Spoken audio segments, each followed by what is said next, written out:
those moments are irreplaceable, and I feel like that's what I'm trying to chase sometimes. But it's always very individualistic. What I feel is not the same as what other women feel.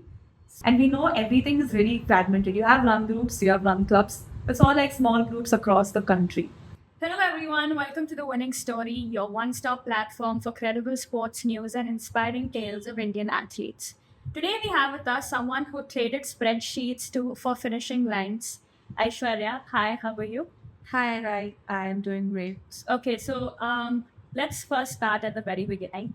We know that you used to play tennis and then you quit and then you went into the corporate sector and then now you're back in the sports world of sports. So this essentially feels like a rebirth for you in the world of sports. So how is that transition with overall?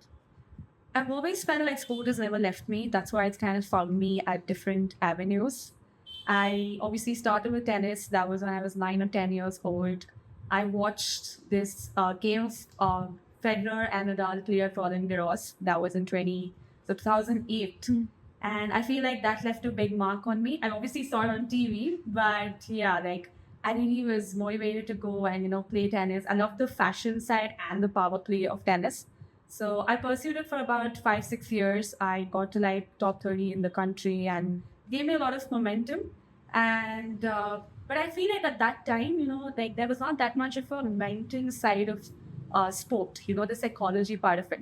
You don't know if you could make this a career, and you don't have that push. So when I was 16, I kind of made a hard call that maybe this is not something I would want to pursue. And I was very good at academics, so that was like a safe route. So I decided to just go back to studies, and I was doing well academically. I did my 11th and 12th in an international school. There were plans of going abroad, but that didn't happen. So I stayed back, did my engineering in India itself, in Bangalore. And during that time, honestly, you don't want to do like a lot of sport. I explored everything. I was traveling across the country. I kind of outgrew myself in terms of I was an introvert before that, like until the age of 16. Then when I kind of traveled, etc., I got the extroverted side of me. I opened up to everything. And then in Goldman was when I started my running journey. So it was like 6 months of an internship, summer internship there. The chill was fantastic. So decided to just, explore a few things. And when you're working, like you want some sort of validation, like and the offers you're working 16, 18 hours, and after a point there's more money coming in, but like there's no validation. So running was kind of my safe space where I could just go expose myself and like also win a lot of stuff. So I really enjoyed it. And then that's it's about 8 years of running, and I've done 100, 200 plus runs, won a lot of them, and actually like it's given me a lot. And triathlon happened about 4 years ago, and I just feel like it came back to me because in tennis, the international federation is called ITF. Yeah. And in triathlon, the Indian version is called ITF again, Indian Triathlon Federation. So I think everything comes back full circle. So I really felt like, okay, maybe this is it. And I explored a lot of other things. I've gone to Mumbai, I've tried modeling, acting, and all of that. But there was this connect with sport that, I could never like leave. So I think now I'm just with that. And I feel like this is what I want to do for the rest of my life, be associated with sport. And the whole startup journey is, again, something that I've added as paddle. But again, that is all intertwined with sport. So just that amalgamation is something I really enjoy, and it's part of me now. And you speak about, your internship with Goldman Sachs and doing modeling gigs and acting gigs.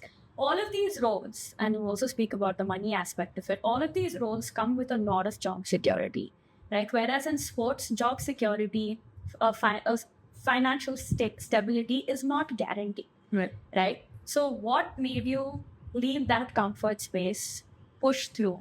And I'm sure you've been asked multiple times about the reactions around you. But what were the fears within you while taking the step? Because I'm sure it's not easy to just, one day wake up and say, I'm going to quit this and I'm going to do something on my own.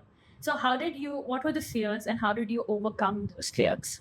Right. So one thing that we observe in India is that sport is limited to, when you're up under 20. So after that, you don't want to engage in professional or competitive sport. So after that, people just, have their kids try to compete in sport. versus what we are trying to do in the Ironman segment. We're again competing, competing. So that's the word. We're not trying to just complete races. So that's why in the last few years, I've done about 7 half Irons, just quite aggressive versus someone who just wants to finish it. And coming to the fears, firstly, being a woman in sport is itself a whole different avenue because you have 100 different things. There was this incident in cycling where I would ride on my own, and obviously, I don't have a lot of people cycling with me at the same pace, right? So I do have a group, but they're kind of spread out on the road. And there are a lot of people who just, mock at you or, do say fake things. And there are times when I've in near my car parking area, So people have come and they've tried to come close and do a lot of things. So it always brings that kind of moments when you feel like, okay, this is really safe. But that passion, that community, and the support that I'm having in sport is something that I've not got anywhere else. And just that passion, I think, that pure passion. Plus, also when you finish, you cross the finish lines, the kind of feeling that you get, those moments are irreplaceable. And I feel like that's what I'm trying to chase sometimes. And it's not that I'm not working or I've given up my work to do sport. It's always happening parallelly, and that's not easy. You need a lot of discipline, a lot of mindset, a good mindset, a lot of resilience to do things parallelly. But all we do is eat, sleep, work, train, and there are no weddings, there are no parties, there are no gigs that happen in our lives. And we're happy with that. Like, I travel the world because of sport, and I do Ironmans across the world.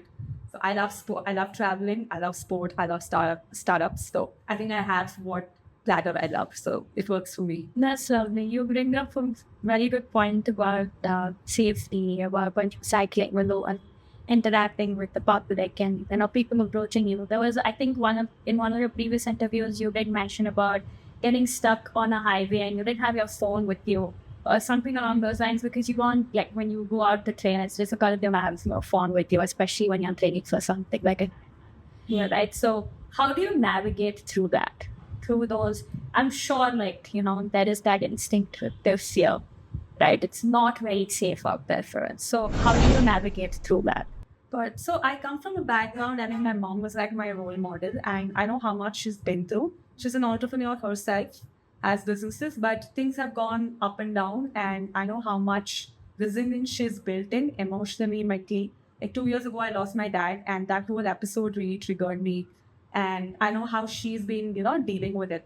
So I have a person, to look up to in terms of fears versus how I deal with it. I think I've gone to a space where I'm a lot more stronger mentally, and I feel that's what is required. You have to be, the moment someone else feels that you are weak, I feel that's when you become super vulnerable. But if you exhibit that you are strong, then people are a bit more cautious, when they want to mess with you.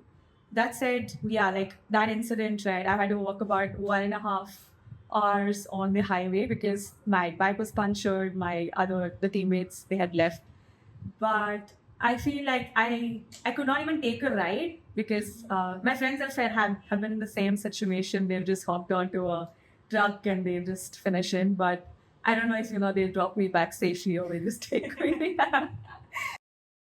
Do you need to work twice as hard as a man? And that comes up with a lot of stigmas present around. And one of the biggest, I would say, stigma and what people shy away from, especially for athletes, is the concept of your menstrual cycle.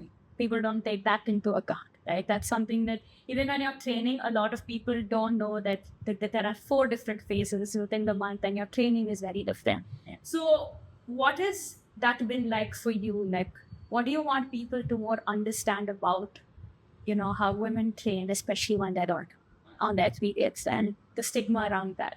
Right. I mean, I've been kind of unfortunate in some incidents because out of the 7 half Irons I've done, 4 of them have been on my period day, the first day. So I don't know. Then the first time, I was like really apprehensive and I went through it. And the next few times, I think I've started accepting this is what it is. But obviously, it has a massive effect on your body. But you can be prepared a little more.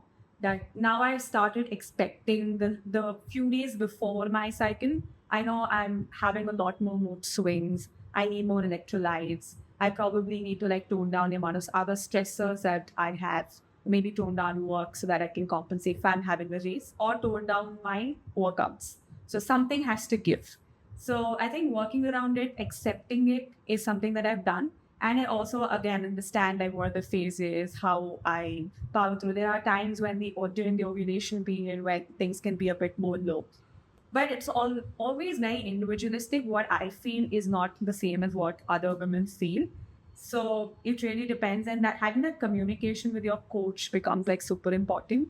And with respect to the stigma, I feel like people are understanding. I feel men are a lot more accommodative these days. But that said, it is up to the communication. It can come across as, the whole PMS syndrome, the symptoms, and you're made fun of and all of it. But it's actually legit. Like, I personally have been very cranky on all those days, and I crave more sugar, and, I really have to eat. So now I accept it, and I also like, understand that maybe they may not understand. So I feel like a lot of it, I try to control what I can control instead of expecting someone else to behave a certain way.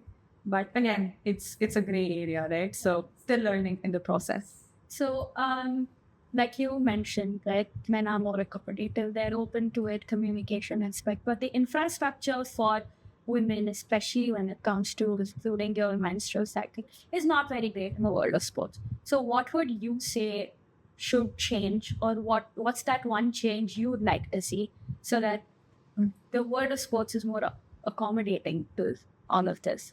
Right. I think there's a massive difference in the way we train in India versus. So, from the last 2 years, I've had a UK based coach. So, the way they train is a lot more scientific, and they accommodate all of these factors. They understand these things. Versus in India, the coaching, especially in endurance sport, is a lot, it's just like, go hard and go home. And it's the same for women, and there's no difference between training the women or training the man.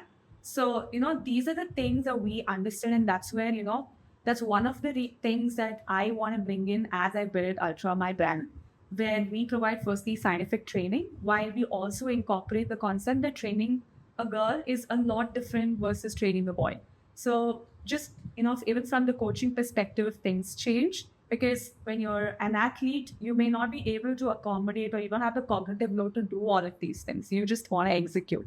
So having that right environment, as you say, having that infrastructure as well is super important. But we are a developing country, and we have to get there. Like, there was this incident in a race that I did in Kolhapur, and there were like 4 toilets. All of them were really, messed up by the time I got there.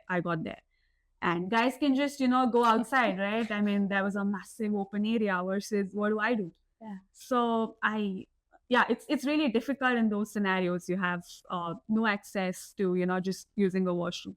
So these are like real problems, and but this is how we have been, and that's why a lot of times I'm just traveling abroad and I'm racing and training there, because I just feel a lot more safer. I have a lot more girls, who cycle in Europe, etc. So just having that companionship really helps. But again, that's what we're trying to build, and really trying to do or set an example myself that we can do these kind of sports, because endurance sport, Ironmans are not like very normal or common here. And women doing it is again like a whole new game. And again, in their 20s, nobody takes up. Most people are like 40 plus. Everyone who's my competitor in this, like 40 plus. And they start out when they're 35, when things are a bit more stable financially and, family wise. Versus no one takes it up at their 20s when they can actually power through and give great results. So I'm really trying to set that example and see if more women can come in. And once more women come in leadership roles and as athletes, I think infra and everything else can change around it. You mentioned about your brand, that's Ultra, right? And I think that's when a brand like Ultra is required to build a community, especially in India, because sports is a very community-based aspect, right? You have a cricket community where you have so many people wanting to pursue cricket, which is why you're driven to that. That's the same thing that applies for football. But the culture and the community around, say, Ironman or the triathletes is still in a very building stage. So something like Ultra is definitely crucial for this community. So what is Ultra specifically doing to build this community, and what is that one thing that sets you apart from the other communities that are? Right. So when we started out Ultra, we built a WhatsApp group called Ultra India. We already have about 700 endurance athletes there. And I personally love the community aspect of triathlon, though it's very nascent and really small. The Bangalore Tri group is just about 500 people, but they really love and support you. So that is something I've enjoyed. And I feel like community is what drives you, that post run coffee, just having breakfast post run, just meeting everybody and going and traveling and doing races together. That's something that's really important. And that's also a significant reason why we built Ultra, because when we were traveling and racing, we were fine because I was traveling with Ujjwal. He was just two of us could, navigate a lot of challenges. Versus we saw a lot of other people, when they come on their own. Let's say there was a lady in Vietnam. She was around 60. She was a doctor and she came alone. So tomorrow is race day, let's say, and today is when she went out. We do a recce. Like we go to the ocean, we do a recce and all of that. And she went in and she struggled to get back because the ocean was insanely choppy. It's very different from the Indian Ocean. So, when she came back, she partially came back and I had to go back to the ocean, grab her back and, get her. I'm not a licensed, life saver or someone. But that kind of episode really triggered us. What if I was not there? What if she just got stuck? And if she had a group, she wouldn't be in that position. So things like that really helped us to, see if we can build that community. We started with Ironmans and triathlons, and then slowly we want to expand it to running. And we know everything is really fragmented. You have run groups, you have run clubs. It's all like small groups across the country. Versus you say strength or weight loss, there are brands. There's Healthy Friday, there's Spitter. In the gym segment, Cult is the big dominant player. We don't have something like that in the endurance space. And also the right kind of coaching. Sometimes when you go to run clubs, you just run and you tend to enjoy yourself because you're just pushing hard, you get competitive, and there's so many other people, right? And you just want to go as fast as you can, versus that's not how you should be doing it, because you have to respect your body. So what we are trying to propagate is that science-based training, structured, sustainable, progressive kind of coaching. So we're building a cohort of people who actually train and race injury-free. That's our motive. And if more and more people do that, I feel, sport is going to grow on its own. And it's not like we're just trying to just build or, build our brand. We want to improve or get more people into sport. That's our main vision. Is if more people come into sport, then, everyone grows, and sport is actually really good for you. But it takes time for us to, give or prioritize that in our country. So, How up until now, your journey has been so inspiring, and I think it's just upwards from now. Thank you so much for giving us your time and speaking to us. And yeah, we wish you the very best. Thank you so much.